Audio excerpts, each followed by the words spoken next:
만 3세 아이는 당연히 사리분별력이 없겠죠. 그러니까 만 3세 아이는 우리가 누가 생각해도 얘는 사리분별력도 없고 행위 능력도 없는 거예요. 의사 능력도 없고 행위 능력도 없고.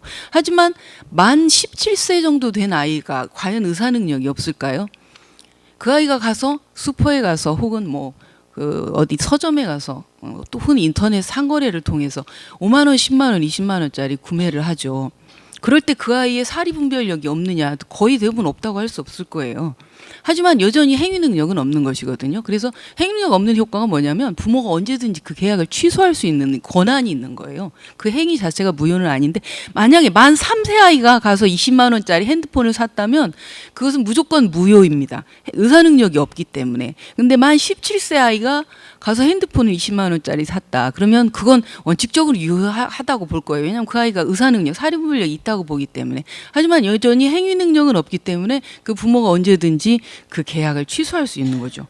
근데 이제 19세, 20세를 넘어가서 성년자가 되면 그 아이는 그 사람은 이제 더 이상 그런 아무런 제한이 없는 완벽한 우리가 의미하는 인간의 그 존엄성과 자유의지를 완벽하게 갖춘 사람으로 평가받기 때문에 법에서는 아무런 터치를 하지 않아요.